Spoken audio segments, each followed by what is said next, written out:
muita saúva e pouca saúde, os mares do Brasil são. Subversivo! Subversivo! Comunista! I always wanted to be part of a small rebellion. You're a poor substitute for Abraham Lincoln.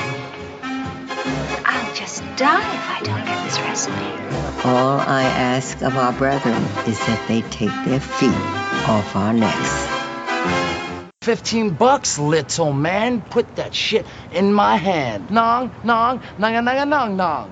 Como estão seus sonhos? Forget it, Jake. It's Chinatown. Eu não quero ser seu amigo, Rick. Eu só quero um café da manhã. Screwing Jay Hawkins and he's a wild man, so bug off. Bom dia, cinéfilos. Estamos de volta aqui no mais novo episódio do podcast Ponto Cego.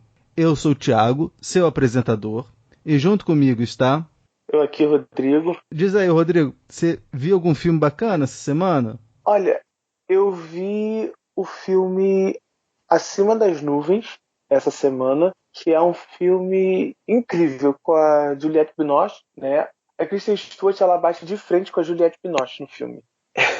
É incrível. Você já assistiu esse filme? Não vi não. Vou dar uma olhada. Dá uma olhada. Ela chegou a ganhar... É a única até hoje a ganhar o César de melhor atriz coadjuvante. Uma atriz estadunidense, né? A ganhar o César de pura atuação em algum filme lá em Paris. E é um filme que ele é muito metalinguístico, né? Ele pega as nuances dele ali no mínimo. Você consegue perceber alguma coisa entre as duas, conforme o filme vai passando. É um filme incrível e que, para quem é apaixonado por cinema e teatro, ele mescla muito bem isso. Ele mostra a forma de interpretar e a forma de o que era um ídolo, ainda mais no cinema europeu e teatro europeu, na década de 80, 90, e para quem é ídolo hoje. Então eles colocam as duas atrizes, o Olivier Assayas, ele coloca as duas atrizes ali para poder você perceber o cinema clássico, a atuação clássica, e a atuação espontânea, que não tá nem aí pra ninguém, só quer holofote. É incrível. Já botei aqui na minha listinha pra ver. Valeu, Rodrigo. É de 2014, né? 2014. Eu vi, como eu tô nessa de aproveitar a desculpa do podcast pra ver filmes relacionados, então eu vi um filme chamado O Desafio, do Paulo César Sarraceni, que é muito bacana. É muito bacana. Esse foi o primeiro filme do pessoal do cinema novo a lidar com o golpe de 64. E aí conta a história dessa mulher chamada Ada, que é a esposa de um empresário, que ela tem um caso amoroso com um jornalista chamado Marcelo. E é engraçado que a gente vai falar sobre um outro jornalista lá mais adiante no episódio. E aí o filme retrata, né, o desafio, por assim dizer, né, de se envolver com o relacionamento de alguém de uma outra classe social em meio a esse turbilhão de coisas que estão acontecendo na nossa política. Esse filme tem uma interpretação da Maria Bethânia, do Carcará, que é uma coisa fantástica, assim. Eu mostrei pra minha mãe esse pedaço do filme. Aí minha mãe até falou que quem ia fazer essa apresentação ia ser a Nara Leão, mas a Nara Leão acabou não podendo ir. E aí ficou a Maria Bethânia. E a Maria Bethânia arrebenta. Eu botei lá na minha página pessoal, eu vou ver se ponho na página do podcast pro pessoal escutar. Então, como eu já antecipei, a gente vai continuar no nosso mês de cinema brasileiro, inspirado lá nas aulas do Marcelo Miller, né? Essa semana a gente vai falar sobre cinema novo. O que é o cinema novo? Foi um movimento, né, de jovens cineastas, jovens, na sua maioria burgueses e brancos, por assim dizer, mas eles estavam revoltados com o meio onde eles estavam, e aí eles vão criar, nas palavras do Paulo Emílio Salles, né, o cinema novo monta um universo único e mítico, integrado por sertão, favela, subúrbios, vilarejos do interior ou da praia, gafieira e estádio de futebol. Então, o pessoal do cinema novo, que a maioria era carioca, mas você tem o Glauber, que tinha acabado de entrar para a faculdade de Direito lá na Bahia, né? Eles se revoltam com as produções da Veracruz e as chanchadas da Atlântida, né? Que eles consideram essas produções populistas, e aí eles buscam, né, inspirados no neorrealismo e na Nouvelle Vague, fazer um novo cinema, por assim dizer. O cinema novo teve vários períodos, né? O primeiro período foi, antes de a gente falar dos períodos, teve os precursores. Eu não vou entrar muito não vou discutir muito as características, porque o Marcelo levou 2 aulas para falar sobre o cinema novo. Eu não vou condensar em 10 minutos aquilo que ele falou em 6 horas de aula. Mas então, teve os precursores, que é Rio Zona Norte, Rio 40 Graus, um grande momento. E aí você teve esse primeiro período, que foi Barra Vento, 5 vezes Favela. Aí depois, com o golpe de 64, né, os membros desse grupo, porque assim como a Novela Vague, era um grupo fechado. Era membro do movimento Cinema Novo quem eles consideravam que era membro do Cinema Novo. Mas isso, repetindo, não vou entrar nessa discussão. O que eu estou querendo falar da importância desse movimento, porque um dos filmes que a gente vai falar é desse momento, né? Você tem, com esse golpe, as coisas mudam, né? Você tem os membros desse grupo passam a querer refletir sobre a situação do país. O primeiro deles é do filme que eu falei hoje mais cedo, né? O Desafio, do Paulo César Saraceni. Depois vem o Terra em Transe e depois vem o Bravo Guerreiro, do Gustavo Dal. E aí um outro período, em 68, com o AI-5, quando você tem um aumento na repressão feito pelo governo dos militares, o cinema novo passa a se voltar para o passado, para a história e para projeções alegóricas desse país. E um dos filmes, né, o Macunaíma, é desse movimento. E aí, uma coisa interessante que a gente vai, por coincidência, casou muito bem as nossas escolhas, foi que tanto um quanto o outro dos filmes que a gente vai falar falam sobre o problema do Brasil e a questão do brasileiro. É o Brasil e o brasileiro. Eles buscam refletir essa situação do brasileiro, como ele se encontra nesse período tão problemático do nosso país. O quanto, por conta dos filmes, né, um dos principais diretores aí do cinema novo, o Glauber Rocha, ele foi caçado, né, pela ditadura, né? Ele teve que exilar em Portugal por conta dos seus filmes, né? Aí, e por conta disso ficou lá até quase o fim da ditadura, mas não deixando de fazer seus filmes, né? Dar o seu olhar pro cinema novo, que é incrível. Vamos começar? Qual foi o filme que você escolheu para mim, Thiago?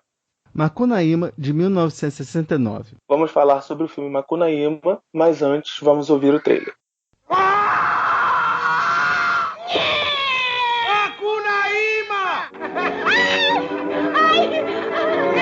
A Siri te mordeu, foi?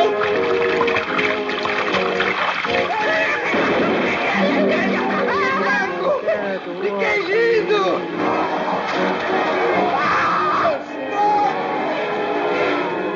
Sonhei que caiu meu dente. É morte de parente.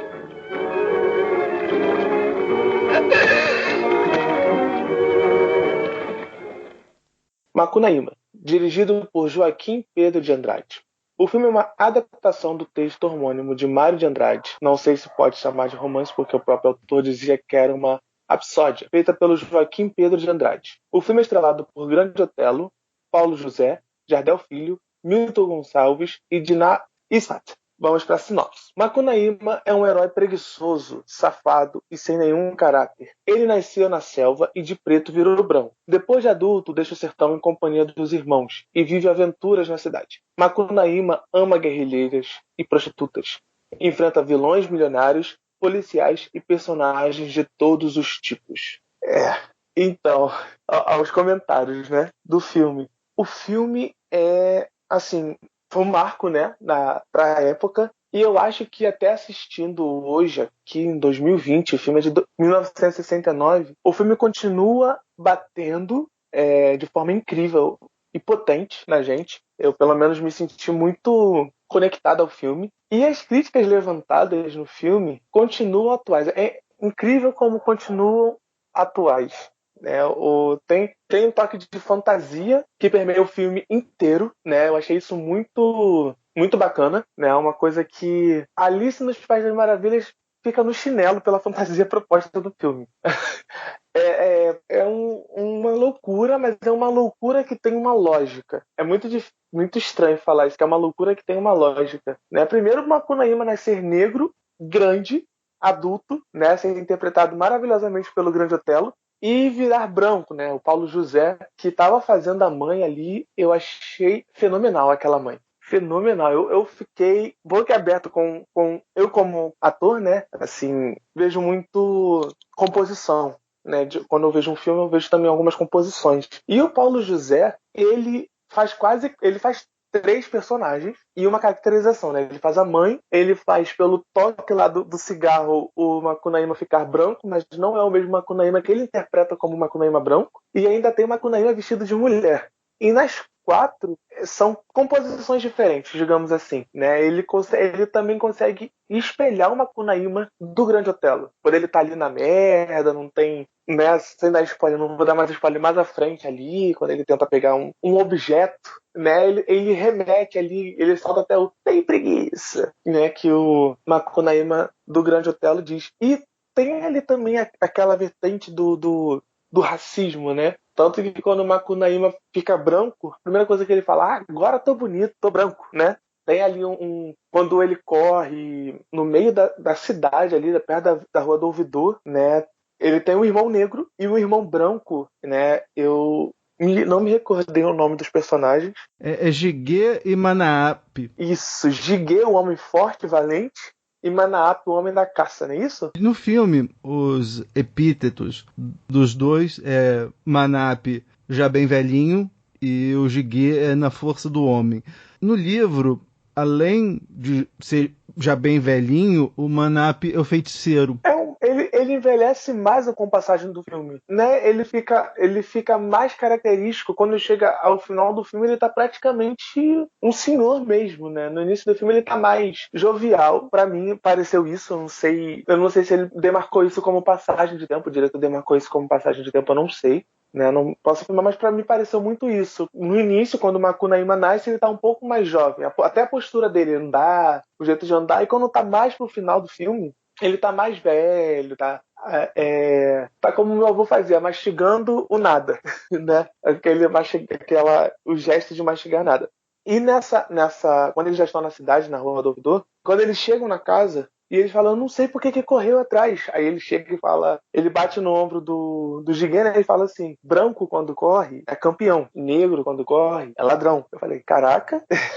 Isso em 69 continua o mesmo pensamento praticamente em 2020. E é um filme incrível, incrível. O Jardel Filho ali como o milionário, né? Eu ria, eu ficava puto com ele, porque a primeira vez que ele aparece, né, falando ali sobre a pedra, ele dá um tapa na cara na cabeça do jornalista, aí o jornalista volta, ele dá outro tapa na cabeça do jornalista. É incrível. Você falou do Jardel Filho, e aí tem aquela hora que você já mencionou que ele se transforma na francesa, né? O Macunaíma se transforma na francesa para seduzir o Venceslau Pietro Pietra, que é o personagem do Jardel Filho, ou o gigante Piaimã, comedor de gente.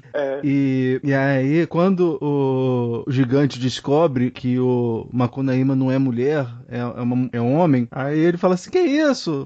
Não precisa fugir, eu não tenho preconceito. Isso não tem no livro. Não tem no livro? Não, isso foi a genialidade do Joaquim Pedro. É incrível. E o mais interessante, né, o cinema novo trabalha, né, sertões, praias, bordéis, gafeiras, como você disse. E eu não sei se é algo da minha cabeça ou foi alguma genialidade, alguma coisa do diretor. As mulheres no filme, elas não têm espaço, né? A mulher que mais aparece no filme é interpretada pelo Paulo José, que é a que mais tem tempo em cena. A Joana Fon desaparece praticamente, né, em cena. A outra menina que vira esposa do Jiguê, ela, quando vai pra cidade, vira prostituta e não aparece mais no filme. Eles mesmos falam isso, né? Tem a esposa de Macunaíma, também, que tem pouco tempo. Eu não sei se isso foi uma forma de... Não sei se tem isso no livro, se elas realmente não têm tanto espaço assim. mas me parece uma forma do diretor de... Não sei, era um cinema que ele representava muitas coisas, né? O cinema novo. Uma forma de mostrar que as mulheres não tinham voz, né? Não tem voz. As mulheres não têm voz no filme, pra mim, né? Isso me chamou bastante atenção. E também a forma como é a casa do milionário interpretado pelo Jardel Filho, que eles têm estátuas, né? Dentro de uma redoma de vidro, uma proteção de vidro, que na verdade são mulheres de verdade ali, que estão vivas, como se ele tivesse exposição, ele pudesse comprar aquilo, e quando tá mulher, são homens, né? Ali mostrando, não sei, mostrando um tipo de poder, um certo poder aquisitivo que eles têm. Uma objetificação, né? É uma objetificação do corpo. Tanto que o primeiro homem que aparece, né, é um cara negro, forte, alto, e depois aparecem mais dois, né? Ali as mulheres são como se fossem índias. Bem bacana ali da direção de arte que salta os olhos, né? Salta os olhos. Desde da primeira cena ali dentro de uma oca improvisada ali no meio do nada, até as cenas na cidade. Falei muito, né, Thiago? Não, pô, foi ótimo. Eu fico muito feliz por você ter falado bastante, porque esse filme é um filme muito caro pra mim, assim. É um filme que eu, em geral, assim, tipo, não costumo botar as pessoas para verem meus filmes favoritos no programa, e esse é o meu filme favorito do cinema brasileiro. É um filme que eu gosto, que eu li o livro do Mário de Andrade, e aí eu fui rever o filme, porque em tese eu vi o filme quando era criança, quer dizer, na verdade não, né? Na verdade eu vi a cena em que o Macunaíma se transforma em branco. Eu dormi e acordei na cena logo em seguida, que é aquela cena do estacionamento. Eu tinha acho que 5 anos na época, eu ainda lembrava. Ficou marcado essa... E é um filme que eu gosto muito. E, em geral, quando a gente vai fazer o episódio, eu tenho a tendência a colocar os filmes mais antigos primeiro e depois os filmes mais novos. Nesse caso foi diferente porque eu acredito que esse filme se relaciona muito com os filmes do episódio anterior. Por que eu tô falando isso? Porque eu vi em alguns livros, porque eu li... Além de reler o original do Mário de Andrade, eu li também 2 artigos muito interessantes. É o artigo do Sérgio Morricone no 100 Melhores Filmes Brasileiros, né, da segunda Bracini, né, organizado pelo Paulo Henrique Silva. E o segundo é o Cultura e Fundação, Modernismo, Antropofagia e Invenção, do Renato Gomes Cordeiro, no livro Cultura e Imaginário, organizado pelo Everardo Rocha. E os 2 filmes, eles falam a mesma coisa, falam que esse filme é como se fosse uma chanchada antropofágica. Antropofágica no sentido, né, que os modernistas, era um movimento que o Mário de Andrade participava, né, buscavam absorver, né, refundar o Brasil a partir das influências de outras culturas. E aí... O que eles falam quando eles chamam de chanchada antropofágica? Seria uma chanchada sob a ótica desse cinema novo, né, do Joaquim Pedro. E você vê claras homenagens à chanchada, não apenas a escolha de um dos personagens principais, que é o Grande Otelo, que está maravilhoso nesse filme. Você tem a Zezé Macedo, mas até mesmo o clima do filme é meio que um clima meio carnavalesco, né? Sim, em tudo, né? Nas roupas, nas artes, né? Chama, assim, a chanchada, cheira a chanchada. Uhum. E uma outra coisa que aí a gente pode discutir a respeito da questão do povo, né? Porque o subtítulo do Macunaíma é o herói sem nenhum caráter, né? Aí... O teleporto Ancona Lopes, eu estou citando em Apod do texto do Sérgio Morricone, né? Ele fala que o brasileiro não tem nenhum caráter porque não possui nem civilização, nem própria consciência tradicional, né? Isso me lembrou muito uma frase de um francês chamado Louis Conti, que o Zé Murilo de Carvalho vai citar no Bestializados, dizendo que o brasileiro não tem povo. E é realmente isso, né? O brasileiro não tem... Quando ele fala que o brasileiro não tem civilização própria, é que o brasileiro não acordou para se ver como brasileiro. E se você vê agora, principalmente nessa situação de pandemia que a gente está vivendo, né, a gente está reparando que o brasileiro vive no calendário europeu. Por que eu digo isso? Porque quando estavam morrendo 1.000 pessoas lá na Itália, estava todo mundo de luto. Agora que eles estão começando a reabrir, o pessoal está pensando em reabrir aqui, com 1.500 casos por dia. Isso lembra muito assim, que o brasileiro não se vê como povo, por assim dizer. Não, eu só ia dizer que o Macunaíma ele acaba reafirmando essa linha de pensamento que você está tomando, né? Ele representa muito bem o brasileiro em geral, né? Aquele cara que é retratado como preguiçoso, aquele cara que é retratado que só quer ganhar sem precisar fazer para poder ganhar, né? Sem precisar trabalhar para poder ganhar. O cara que se acha o máximo, mas é enganado por uma coisa pequena, por truques baratos, né? Ele representa isso tudo na trajetória dele. Ele representa praticamente desde o nascimento até o fim, né? Encantado e lubridiado por situações que lhe brilham os olhos, mas que na verdade por trás é uma coisa que vai pegar ele de um jeito que ele não vai conseguir sair e vai se prejudicar com aquilo, né? E o Macunaíma, pra mim, ele representa muito isso. Ele é um personagem muito... Ele acha que tem a voz certa pra poder guiar o povo, né? Lá na praça... Aquela praça, não sei se é Tiradentes. Praça São Espenha. Praça São Espenha. Aqui do lado. Eu passo por aquela estátua todo... Quer dizer, não passo mais, mas quando eu saía, eu passava... Sempre que eu ia pro metrô, eu passava por aquela estátua. Aí, ele grita pro povo, e acha que tá certo, mas não, o povo quer lixar ele, chama ele de comunista. Olha só, comunista, vou chamando de comunista, né? Estamos em 69 lá, e em 2020 a mesma coisa. São retratos de uma época que deveria ser diferente, mas que está sendo retomada agora. Né?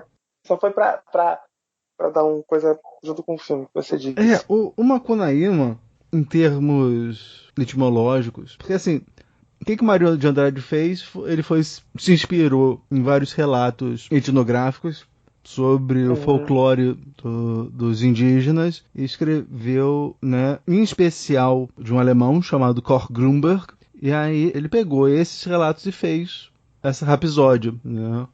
E uma coisa que encantou o Mário de Andrade é que, etimologicamente falando, Macunaíma é composto pelo prefixo macu, que significa ruim, e ima, que significa grande no sentido de ótimo. Então, ele tem essas duas forças conflitantes, né? Porque ele é bom e mal. Ele é corajoso, mas ele é covarde às vezes. Ele é capaz e é inepto. Às vezes ele passa a perna nos outros, mas na maioria das vezes os outros passam na perna dele, né? E sim, como você bem falou, e tem vários casos. Ao longo do filme tem vários casos que as pessoas, o Carvana é o melhor de todos, mas ele cai em qualquer coisa mais boba possível, ele cai. Uma coisa bacana, tanto no livro quanto no filme, é que eles usam um verbo muito específico para falar de relações sexuais, né? Eles falam no verbo brincar, como se no caso do Macunaíma você não tinha esse sentimento de culpa, esse sentimento repressor, né, da tradição judaico-cristã de ver o sexo como pecado, né? Para ele o sexo é brincadeira, por assim dizer, é um aspecto lúdico do sexo. Sim. O livro, eu comecei falando, vamos falar um pouquinho das diferenças. Eu não vou falar muito sobre todas as diferenças, são um monte, mas assim, o que o Joaquim Pedro quis fazer foi justamente centrar na principal história, né, nas três fases, né, que é ele criança, aí ele vai para a cidade atrás do Muiraquitã, e aí depois ele volta. No livro conta várias aventuras, várias criações. Conta a criação de expressões populares, como vai tomar banho. Como é que surgiu? Vai tomar banho? Foi que Macunaíma, que estava fedendo, aí chamou a Lua para ajudar ele. A Lua chegou perto, viu que estava fedendo e falou assim, vai tomar banho. E foi assim que surgiu o termo. Como é que surgiram as pestes do Brasil, que era a lagarta, o bicho do café e o futebol. Aí conta a história. Conta uma história como se fosse uma história mítica, sabe? Tipo, e isso tem muito no livro. No livro conta muito, assim, quando você vai ler aquelas histórias, aquelas lendas antigas, e aí eles explicam, o sol nasce no Oriente por causa disso, daquilo. Pois é, no Macunaíma tem umas coisas semelhantes. Uma outra coisa que o Joaquim Pedro quis fazer foi justamente fugir do hermetismo. O livro é muito hermético, cheio de citações, cheio de referências. E aí o Joaquim Pedro busca fugir do hermetismo, né, para dar um alcance mais popular, para ter um alcance de público maior. Porque o espectador consumia muito as produções americanas, mas rejeitava as produções do cinema novo porque consideravam, né, os filmes do cinema novo difíceis. E aí a gente falou sobre a objetificação quando você disse na casa do Venceslau Pietro Pietra. E o aspecto consumista do Macunaíma é uma coisa que é muito mais forte no filme do que no livro. No livro ele não liga muito tem aquela frase aqui no começo. Macunaíma vivia deitado, mas se punha os olhos em dinheiro, dandava para ganhar vintém. Mas ele não liga muito para dinheiro, né? Ele tá atrás do Muiraquitã, que no livro é um tembetá, não é um colar. O consumismo é muito forte nesse filme. Tanto no aspecto do empresário, que é o gigante que come gente, até assim, no final come os convivas para o casamento, né, da filha. Sim, cena incrível também. Que mostra que quer queira, quer não, é uma crítica ao capitalismo do empresariado querer devorar as pessoas, né? Quem chega pela frente, né? Os funcionários principalmente. Principalmente. Têm direitos, mas parecem que não têm os direitos, na verdade, né? Isso tá muito ali porque ele escolhe como se fosse uma roleta russa, né? É como se fosse num bingo, né? Ali um joguinho para poder ver quem é que ele vai comer. É tenso. Sim. E aí eu lembro de uma frase que o Joaquim Pedro deu numa entrevista, dizendo que a história do Macunaíma é a história de um brasileiro que foi comido pelo Brasil. O que você acha dessa frase? Eu acho que acaba... É sempre as coisas que você fala, acaba afirmando algo que a gente já comentou, né? Que é aquilo, é um personagem que é o típico brasileiro, né? E como ele pegou até o próprio folclore brasileiro que trouxe pro filme, eu não sei se tem no livro o folclore brasileiro retratado. O livro todo retrata o folclore. E é engraçado que é o folclore tradicional e o folclore moderno, né? Porque aí tem uma hora que ele está explicando, né, como é que surgiram os carros, porque o carro na verdade era uma onça, que aí a onça estava fugindo de um tigre, mas também ele conta do Saci, conta do Curupira. E é engraçado que o Mário de Andrade tem uma carta que ele escreveu porque fizeram uma crítica que o Macunaíma tinha sido muito inspirado nesse livro do Cor Grumberg. Aí o Raimundo Moraes foi lá defender o Mário de Andrade. E aí o Mário de Andrade falou assim, olha, eu agradeço muito você ter me defendido, mas olha, eu assumo, eu copiei do Cor Grumberg, mas eu não copiei só dele não, eu copiei de um monte de gente. Até tem um capítulo no livro que o Macunaíma vai escrever para as Amazonas, né? Porque como ele se casou com a Si, ele se tornou imperador das Amazonas, e aí ele começa a escrever com o português mais rebuscado possível. E aí o Mário de Andrade, nessa carta a esse Raimundo Moraes, ele fala assim, não, o capítulo da carta foi inspirado na Oração dos Moços do Rui Barbosa. Então tem vários momentos em que o Mário de Andrade busca se inspirar, né? Ele fala que roubou, mas é naquele sentido antropofágico do termo, né? Ele pega as referências externas e transforma em uma coisa nova. Foi o caso do Macunaíma. Mas sim, ele fala ele fala bastante de folclore. Como você disse, né? O Brasil ele não tem identidade, né? São várias coisas misturadas e isso é refletido no Macunaíma. Ele é engolido por aquilo. Quando ele chega na cidade, né? Que tem aquela cena do filme onde o narrador fala que ele ficou 7 dias sem comer e ele não conseguia identificar o que era homem e o que era máquina. E que na realidade ele viu que máquina na verdade eram os homens e os homens eram as máquinas. E é exatamente isso, ele é engolido por aquele mundo novo, né, que ele não tinha visto. Aliás, a cena que tá o Paulo José numa ponte e tá só as luzes do carro do outro lado vindo aquela iluminação. Olha, eu pausei o filme, eu ia tirar um print.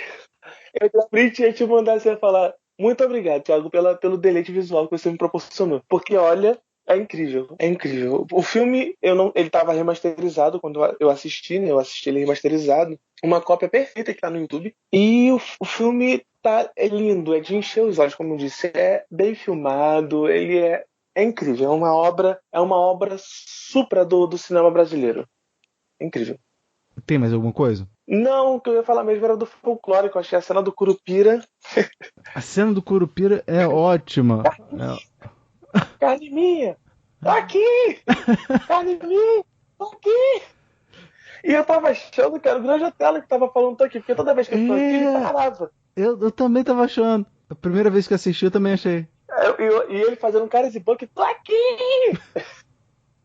Incrível, incrível. É claro que assim, foi questão de contexto da época, e eu acho também que o Joaquim Pedro quis tirar um pouco da mística, das metamorfoses do livro, mas nessa cena, lembra que ele entra na casa de uma velha, e aí ele fala, e aí essa velha, no livro é a Cutia, então era um bicho, não era uma velha, era um bicho. Tanto que é a Cutia, né? Sim. Tem uma coisa ótima que é assim, o Giguê no livro se transforma em telefone. Sempre que eles estavam precisar ligar para alguém, eles pegam o Giguê e transformam em telefone. Então, o livro é mais, digamos, alucinógeno e mais lúdico do que o filme. E olha que eu achei o filme muito, muito lúdico, muito numa fantasia, né? Num filme fantasioso, num filme lúdico, e o livro é mais ainda, né? Então a gente pode passar? Vamos passar pro próximo, Rodrigo. Qual foi o filme que você escolheu? Eu escolhi Terra em Transe, de 1967. Então vamos conversar sobre Terra em Transe logo depois de ouvirmos o trailer. Eis as principais manchetes sobre a vida de Porfírio Dias. 1920. Aparece como líder extremista promovendo greves estudantis. Eleito deputado. 1933. Trai o movimento estudantil e apoia a ditadura de Vilia Flores. Nomeado secretário de Finanças. 1937. Trai Vilia Flores e apoia a ditadura de Pancho Morales. Nomeado secretário de Cultura. 1938. Trai Pancho Morales e apoia a ditadura de El Redentor. Nomeado secretário do Exterior. 1939. Sugere ao governo comprar material bélico em mãos da Splint. Lucra $1 milhão. 1941, 1946. Eldorado vai à guerra. Perde 13 mil homens. A Splint financia sua eleição para o Senado. 1948, 1957. O Senado depõe El Redentor. Dias lidera a eleição de Fernandes. Força Fernandes a fazer concessões a Splint. Terra em Transe foi escrito e dirigido por Glauber Rocha. No elenco figuram Jardel Filho, Paulo Altran, José Lugói, Glaucia Rocha e Paulo Gracindo. A sinopse é a seguinte: você tem o senador, que é o Porfírio Dias. Ele pronuncia Porfírio Dias, mas Porfírio Dias, né, detesta seu povo e pretende se tornar o imperador de Eldorado, que é esse país onde se passa a história, né, esse país que é localizado na América do Sul. Porém, existem diversos homens que querem este poder e que resolvem enfrentá-lo. Enquanto isso, o poeta e jornalista Paulo Martins, né, o Jardel Filho, ao perceber as reais intenções de Dias, muda de lado, abandonando seu antigo protetor. Isso foi a sinopse que o Marcelo deu nas aulas. Eu gostei muito. É bem mais hermético do que o filme do Joaquim Pedro, mas eu gostei bastante. Eu notei algumas coincidências, né? Você vê que o Jardel Filho, que é o Venceslau Pietro Pietra, faz o Paulo Martins, no Terra em Transe. Você tem o Parquilage é mais uma vez cenário, né? Sim. Eu até brinco porque eu vi Os Herdeiros no começo da semana, que também tem Parquilage. Aí eu falei assim, nossa, Parquilage é o Projac do pessoal do Cinema Novo, né? Eu acho que é a facilidade, né? De poder estar ali ao lado. Eles moravam todo burguês ali da Zona Sul. Pois é. Mas eu gostei muito. É um filme tremendamente hermético, tremendamente fechado, né? Com várias simbologias, vários símbolos, várias metáforas, né? Várias alegorias, por assim dizer. Por exemplo, eu vou dar um exemplo que são várias camadas de interpretação que você pode ter, né? Porque o Paulo Martins, personagem do Jardel Filho, ele representa esse jornalista, esse intelectual, mas também é baseado num personagem histórico, que é o Jânio de Freitas. Né? O Vieira, que é o José Lugói, ele é um líder populista que estava ali representando o Jango. Né? O Porfírio Dias, né, é essa direita reacionária que de tempos em tempos acorda. Né? Nessa história seria o Lacerda.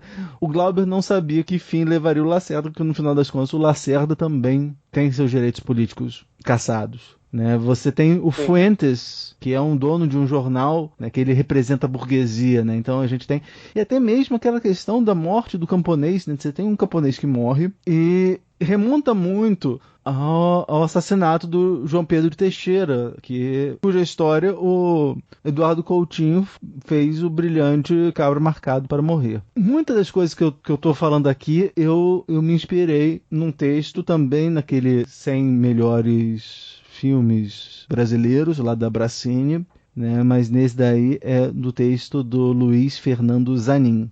Eu ia falar mesmo que é realmente isso. É um filme que ele tem várias camadas, né? Até por conta, eu acho, da edição do filme. Ele inicia, se mantém e depois volta lá pro início, né? Que tem a mesma cena do início no final, como se fosse uma recapitulação de tudo o que aconteceu, para poder situar quem está assistindo.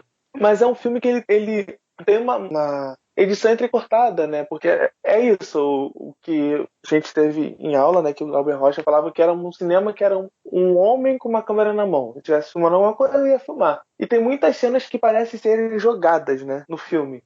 Eu tô fazendo isso aqui, tô jogando, mas não, elas conversam. Quando eu parei para pensar, né? Eu fiquei um pouquinho também em tempo pensando sobre o filme, né? Aqui na cabeça. Porque ele te deixa assim, ele te deixa embasbacado pela forma como ele decidiu filmar o filme, né? Ali com atuações, eu destaco duas, porque são dois dos grandes maiores atores, né, brasileiros, que é o Paulo Altran e o Paulo Gracindo. Os dois estão espetaculares, né? Eu me arrepiava toda vez que o Paulo Gracindo entrava em cena. Tiago, vou te falar, eu acho que é uma das atuações que eu mais gostei de ver de todos os filmes que eu já vi na minha vida. Do Paulo Gracindo? Do Paulo Gracindo. Veja o Paulo Altran, né, sendo aquele cara, o personagem que quer ser o imperador de Eldorado. O Paulo Gracindo, pra mim, ele rouba a cena, só em aparecer. É uma força magnética que ele tem ali, que eu não sei o que é, não sei explicar. E reflete muito com o que o Brasil estava vivendo lá, né, em 67, 3 anos depois do golpe militar. Né, que eram os militares querendo serem donos de tudo, né, da ditadura, não muito diferente de hoje, né? Temos aí um psicopata no poder. E a cena da marcha ali, né, do senador, que vem o sindicalista e fala, eu sou pobre, eu tenho a voz, blá, blá, blá, e o outro vem e cala a boca dele, né? O personagem, desculpa, Paulo Martins, né, vai lá e cala a boca dele, que ele é um personagem dúbio também pra mim. Ele quer dar armas pro povo, mesmo sendo um cara que ali ele muda durante o filme, né? No início do filme, para mim, ele parece muito de direita, um personagem que é lubridiado, que ele tá no movimento errado, ele acha que tem que guerrilhar, tem que dar armas pro povo, mas ele faz pelo... Não tem motivo certo de dar arma pro povo, né? Não tem motivo certo. Mas ele faz pelo motivo mais errado ainda, que é apoiar uma coisa que quer se tornar algo absoluto. Algo com poder e fornecido pelo personagem do Paulo Gracindo, que é dono de tudo, né? Ele mesmo fala, eu não posso morrer, que eu sou dono do ouro, dono da prata, dono... Eu falei, putz, o cara é dono de tudo. E tava viabilizando o cara que queria ser imperador, né? E depois vem o pobre mesmo. Aquela cena, ela me deixou com tanta agonia. Eu fiquei tão agoniado naquela cena do saudoso Flávio Miliaccio, né? E que se foi esse ano, né? Por questões de coisas... pelo que ele disse, que estavam acontecendo agora e que aconteceram lá atrás, é um personagem que ele tem uma curta participação, o personagem dele dura o quê? 2 minutos. E tem tantos símbolos ali, tem a igreja, tem o próprio povo, tem o empresário, tem o político, e tudo calando aquele cara, sufocando aquele cara. Desculpa o spoiler, matando aquele cara. Né? Eu não conseguiria concluir sem eu falar o spoiler sem querer. Eu fiquei tão chocado com aquilo, tão abismado com aquilo, porque O povo acha que tem a voz, né? A voz através do... Porque o povo brasileiro... É engraçado como a gente faz uma releitura de tudo que está acontecendo agora, né? No cinema novo ele debate coisas atuais, né? O povo brasileiro, ele tem o político como ídolo. Ele tem o político como um ídolo de estimação, né? Tinha aí o Lula, aí agora tem o Bolsonaro como ídolo. Então ele acha que a voz daquele... Isso nas eleições agora. Eu não sei mais se esse cara é ídolo de alguém, mas enfim. Nas eleições tinha como ídolo, como a voz de alguém, como a sua voz sendo dita, né?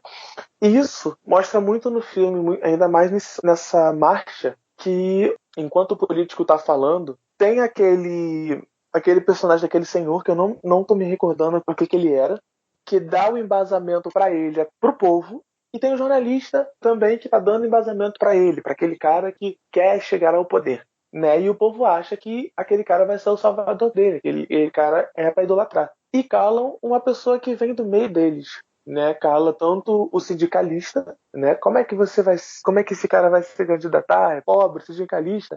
Estava acontecendo até 2002, né? Que teve a eleição do Lula aí, né? Que era pobre, sindicalista, analfabeto, e que estava sendo calado. Ele estava tentando se eleger desde 89, estava sendo calado, e veio alguém do povo tentar falar: não, eu tenho a voz, eu posso falar porque eu sofro isso na pele, e é silenciado. Assim como hoje nós temos as nossas queridíssimas mídias sociais, né, o Facebook, Instagram, que borbulhou, né, em 2018 por conta das eleições, onde as pessoas achavam que eram as donas da verdade e que poderiam silenciar uma pessoa que poderia relatar algum vivenciamento, né, algum embasamento sobre aquilo que ela estava discutindo, mas que ela não sofria aquilo. É muito louco o filme despertar. Eu acho que cinema é isso, né? Ele desperta coisas. E mais uma vez eu falei demais. Não, eu acho ótimo, e vou pegar um gancho aqui no que você disse, que o membro do povo foi calado com os mesmos dizeres que falaram do Macunaíma quando você falou lá atrás, né? O subversivo, extremista, o cara tava morrendo de fome, extremista, o cara não pode ter fome. E uma coisa interessante dessa marcha é que tem bateria de carnaval. E você falando agora em bateria de carnaval, o Glauber Rocha se utiliza muito das cantigas africanas, né, no filme. Isso me chamou a atenção. No início ele coloca uma cantiga de Ewa, que é uma deusa africana, um orixá africano, que é a deusa do encantamento, de encantar. A música de início, a cantiga de início, né, é dessa deusa, desse orixá, que é de encanto, é um orixá de encanto. Né? E no meio do filme, quando ele tá... É incrível aquela cena da praia, onde ele tá com aquela bandeira negra, né? É uma outra cantiga de um outro orixá, que é o Ogum, que é o orixá da guerra. É um orixá que é pronto para guerrear, é um orixá pronto para enfrentar guerras, cortar cabeças. E eu vi muita ligação com isso, com aquele personagem, mesmo sendo um personagem odiável, né? Que é o personagem do Paulo Autran, quer se tornar o imperador, mas ele tá pronto para guerrear qualquer coisa. Ele tá pronto para bater de frente com qualquer coisa que apareça na frente dele, até o seu próprio amigo, protegido, né? Eu acho que a escolha das cantigas casaram muito com as cenas, sabe? Eu achei bem poderosa a trilha sonora em geral, mas essas duas cantigas achei que elas estavam bem poderosas. E é interessante que nessa cena ele tá segurando uma cruz, né? Ele tá segurando a bandeira preta e uma cruz. Bandeira preta, cruz. Cruz com Jesus Cristo na cruz. Um crucifixo. Então... Né? Tem um índio na praia com ele e tem uma outra figura que eu não consegui identificar ali junto com ele também. Então é uma coisa muito forte, né? São imagens fortes que o Glauber Rocha constrói no filme dele. E é bem brasileiro, né? Essa mistura. Tanto que você chega spoiler, na cena da coroação, o que você tem? Você tem uma igreja, você tem o Clóvis Bornai, que é aquela figura do carnaval, coroando o Paulo Autran, né? Ele falando aqueles absurdos autoritários, assim, não tem coisa mais Brasil que isso. E as pessoas festejando. E o povo festejando, adorando aquilo. Isso que você falou, essa cena da praia, realmente tá aí. É sempre Glauber tá sempre tentando representar o Brasil, seja em termos dos personagens, seja em termos da composição da cena, né? Sim, e ele usa também, né, uma genialidade ali que eu vi, né, que ele usa o personagem jornalista do Paulo Martins, o personagem do Fírio Dias, né, usa pra ele fazer vídeos de propaganda pra ele. E ele é usado pra isso e não percebe que ele é usado pra fazer filme de propaganda. Então ele propaga ainda mais a ideia dele, porque ele faz como se ele fosse um cara que tá ali querendo mudar mesmo, né? Ele faz um filme de propaganda. O personagem do Paulo Gracindo dá a mídia para ele, pro personagem, pro jornalista, para ele poder fazer coisas que ele sempre quer fazer sem intervenção. Mas, na verdade, ele já induziu ele a fazer o que ele quer. Quer derrubar o cara que é populista, que também é ruim, não é bom. Para derrubar o cara que não é bom, que é populista, mas não é péssimo. Né? Tanto que ele vê o cara morrendo de fome na frente dele e continua o palanque político dele de qualquer jeito para poder continuar, para poder alcançar o poder. Mas ele acaba fazendo o cara que quer se tornar imperador, como César, né? Como César, ganhar. Tem uma cena nesse filme que ele fala, que me chamou a atenção também, muitas coisas, como a gente já discutiu, debateu, né? Não discutiu, que ele fala como seriam os incas, os astecas, sem a chegada da civilização nele. Então é isso que pensam dos brasileiros, né? Já tinha civilização, gente. Já tinha civilização inca, já tinha civilização asteca, já tinha civilização brasileira, que eram os índios, mas que foram colonizados, foram obrigados a passar por um choque cultural, né? Ser domado como feras, porque eram vistos como animais. E isso é retratado no filme, por uma fala que reverbera no filme praticamente todo, que trata o povo como animal, né? É incrível. É aquela frase, né, que o povo é uma fera faminta, né, eles vão sempre desejar sempre mais, né, por isso que o Porfírio Dias fala que o povo no poder nunca. E você vê que, assim, esse personagem, ele me lembra muito um determinado partido político que tá sempre no poder, né? Você repara que, assim, ele começou no movimento estudantil, aí teve um golpe de Estado, ele apoiou. Aí teve um outro golpe de Estado, ele traiu o antigo aliado dele, ele vai traindo os antigos aliados. Eu falei assim, caramba, sabe, tem um partido aí que eu conheço que é base do governo desde sempre. E ele trai para poder ganhar alguma coisa em troca. Ele trai um regime militar que estava, ditatorial, que estava, para poder ganhar um ministério. Aí ele trai um outro para poder ganhar um outro ministério. E assim ele vai. E assim até hoje. Assim até hoje. Até hoje. Não mudou 1%. É lamentável, né? Não mudou nem... lamentável. Não mudou nem a política, nem a posição do brasileiro, né? Porque de 30 em 30 anos aqui no Brasil a gente elege um outsider, né? A gente teve em 60 o Jânio Quadros, aí a gente teve 30 anos depois a gente teve o Collor, 30 anos depois a gente teve o Bolsonaro. E assim, esses outsiders não são tão outsiders assim, sabe? Tipo, eles estavam já mergulhados na política, só que eles são vendidos como, não, nós somos contra tudo que estava isso aí, só que eles estão lá desde sempre, e é sempre assim, e as coisas não mudam, né? Você vê que o povo acaba elegendo o próximo o presidente que tem um discurso autoritário, que tem um discurso que pregando os valores tradicionais, você sabe muito bem que ele não segue, mas ele vai falando da família, essas coisas assim, e você vê o Porfírio Dias falando a mesma coisa, falando da família, falando da tradição, falando dessas coisas, que no final de contas, o pessoal que elege esse tipo de político também não liga muito pra tradição, pra família, para o Brasil. Não liga. Os patriotas são patriotas na hora de se enrolar com a bandeira, mas desprezam o povo brasileiro. Se você tem um presidente que faz live para poder ver pronunciamento de um presidente dos Estados Unidos, esse presidente não é patriota. Mas filmes como esses dois que nós assistimos para poder conversar no podcast, não tem como a gente fugir, como a gente estava fazendo nos outros programas, de fugir de debate político, né, sobre política, porque está entrando política pura. Valia para 1964 e vale para 2020, infelizmente.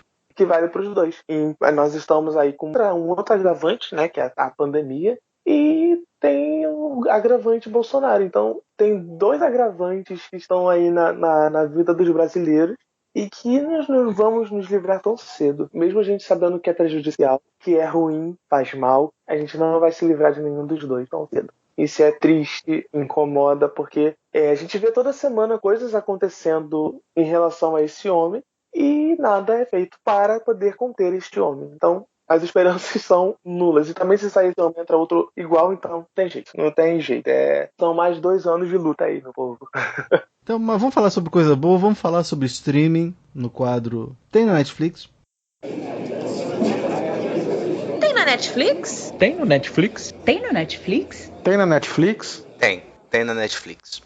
Mas então, Rodrigo, você viu recentemente algum filme, alguma plataforma de streaming que você gostaria de recomendar para as pessoas? Então, não foi tão recentemente, porque o que eu vi recentemente em streaming foi o Acima das Nuvens, que eu já comentei antes. Mas tem um filme que é imperdível, para quem ainda não assistiu, que tá na Amazon Prime, que é o Predestinado. Já viu o Predestinado? Sim, maravilhoso. Maravilhoso. Para quem não assistiu... Gente, assim, quem for querer assistir e seguir aqui a nossa dica, é pra assistir sem saber nada sobre o filme. Não pode saber, não pode ver trailer, não pode ver nada. Quanto menos você souber, melhor. No escuro, é tiro no escuro. Quanto menos souber, melhor. É tiro no escuro. Eu tenho o Amazon Prime. Vou botar aqui no Amazon Prime o Predestinado ali que eu vi no podcast Ponto Cego. Vou assistir. Depois contar pra gente o que achou, porque é um filme incrível, incrível, incrível mesmo. Ô Rodrigo, você tem algum meio de contato? Eu tenho o meu Instagram, né, que é o @RodrigoDamascê, e tem o meu Instagram lá, que é o @metidacrítico, o T com TH, né, metido com TH, acrítico. Tem outras dicas também, brevemente, como eu falei no outro podcast, o Thiago vai estar lá comentando sobre algum tema, que eu ainda estou fazendo um pouco de mistério e suspense para ele, para a gente comentar sobre algum tema.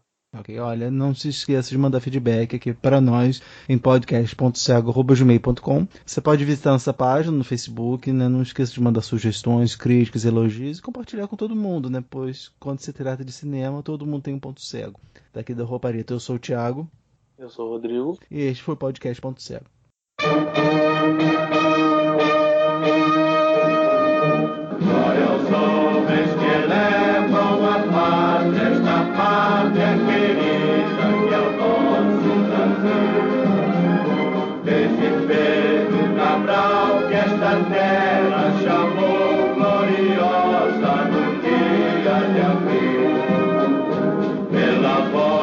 Cascatas vazias dos ventos e mares vibrando no azul. Glória aos homens heróis desta pátria, a terra feliz do Cruzeiro do Sul. Glória aos homens heróis desta pátria, a terra feliz do Cruzeiro do Sul.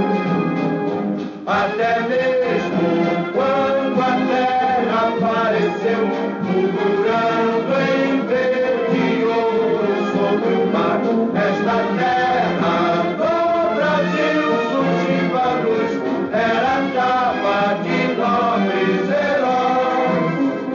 Até mesmo quando a terra apareceu, murmurando em verde e ouro sobre o mar, esta terra do Brasil surgindo a luz, era capa de nobres heróis. Povo no poder, isso nunca. Entende? Nunca.